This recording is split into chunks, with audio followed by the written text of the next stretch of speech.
서드 키퍼였던 홍성민의 역대급 선방쇼로 4강 진출에 성공한 한국인데요. 결승 진출을 놓고 사우디아라비아를 만났습니다. 13년간 우승이 없었던 우리나라인데 투지와 결정력이 좋았던 만큼 사우디라는 고비를 잘 넘기길 기대했죠. 경기를 앞두고 오늘 경기에서 주목할 만한 선수들로 먼저 신민아가 뽑혔는데요. 양민혁의 등번호인 47번을 받은 K리그 유망주 센터백으로 리그 출전도 많이 했던 기대주인데요. 지난 경기에서 막판 2실점은 뼈 아팠지만 수비수인데도 멀티골을 기록해 4강 진출을 도왔습니다. 김태원은 어릴 때부터 중등 축구리그 득점 1위를 밥 먹듯이 하고 축구협회 선정 올해의 선수상을 기록한 바 있죠. 이후 포르투갈의 포르티모넨스로 이적해 팀 내 U23 데뷔전을 가진 바 있죠. 이번 대회에서 태국전 2골에 이어 일본전, 우즈베키스탄전에서 연속골을 기록해 앞으로의 활약을 기대해 볼 만한 선수죠. 전반 1분 세트피스 기회를 얻은 한국인데 킥과 동시에 많은 선수들이 골문으로 돌진합니다. 전담 키커의 크로스 능력이 좋기 때문에 위치 선정과 타이밍만 잘 맞으면 득점도 가능했는데요. 이번에는 하정우 선수가 헤딩을 시도합니다. 사우디 선수의 압박 강도가 높지 않아 더 높게 점프할 수 있었고 정확히 머리를 갖다 댈 수 있었는데요. 아쉽게도 힘이 잘 실리지 않아 키퍼 정면으로 향했죠. 전반 20분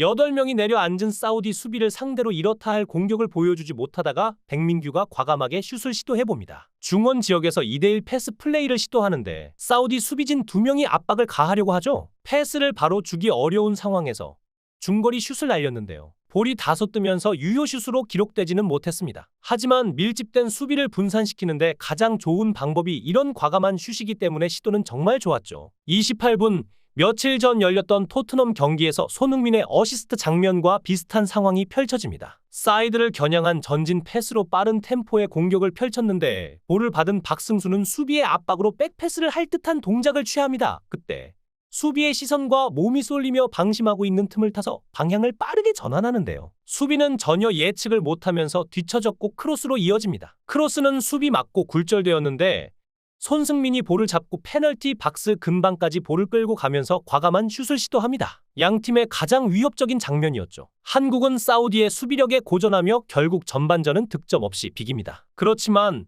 선제골을 넣은 것은 태국전 외에는 단 한 경기도 없었다는 점에서 후반전에 대한 기대가 컸죠. 후반전 선수 교체를 하며 분위기를 바꾼 한국이었는데요. 52분 환상적인 플레이가 나왔습니다. 먼저 윤도영의 데브라이너를 연상케 하는 날카로운 전진 패스가 일품이었죠. 주변에 2명의 수비가 막고 있는 상황에서도 최전방 공격수의 움직임과 공간을 보는 패스를 선보입니다. 전진하고 있던 진태호는 윤도영의 패스를 보자마자 빠르게 스프린트 하는데요. 공이 상대 수비에게 쉽게 차단되지 않게 불규칙적으로 튕기며 정확하게 진태호에게 향했고 골키퍼와 1대1 찬스를 맞이합니다. 여기서 볼만 툭 갖다 대면 골로 이어질 수 있었지만 아쉬운 결정력으로 골을 넣지 못했죠. 한국이 득점을 못한 게 너무 아쉬웠지만 윤도영이 왜 30억이 넘는 바이아웃이 걸려있는데도 브라이튼을 비롯한 프리미어리그에서 러브콜하는지를 알 수 있는 장면이었죠. 80분 밀집된 수비를 흐트러뜨리기 위해 크로스를 시도하는데요. 김태원의 득점력을 기대했지만 크게 벗어나고 맙니다. 1대1 찬스를 놓친 후 폭풍을 맞이했는지 이후 큰 장면을 만들지 못한 채 연장전으로 향하고 맙니다.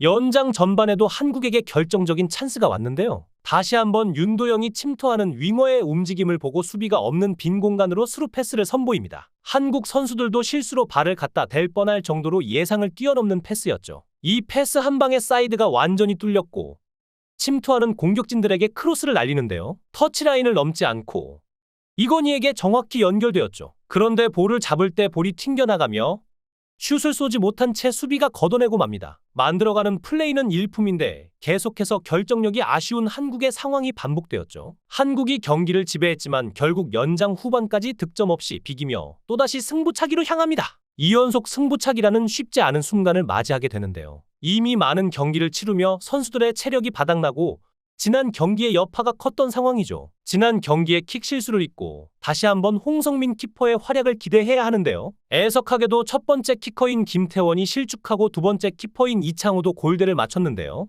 반면 사우디는 첫 번째 키커가 성공시키며 위기감이 증폭됩니다. 그때 홍성민의 선방이 절실했는데요. 두 번째 키커가 볼을 차는 순간 홍성민의 선방이 빛을 발합니다. 벌써 이번 대회 네 번째 페널티킥 선방이죠. 이후 사우디 선수의 실축까지 이어지며 마지막 키커를 남기고 2대2 동률을 맞이합니다. 끝까지 잘했는데 아쉽게도 한국 키커가 선방에 막히며 결승 진출에는 실패하고 맙니다. 너무나도 아쉬운 경기 결과에 고개를 떨구는 선수들이네요. 결정적인 찬스를 놓친 결과 아쉽게 되었습니다. 이상으로 마칩니다.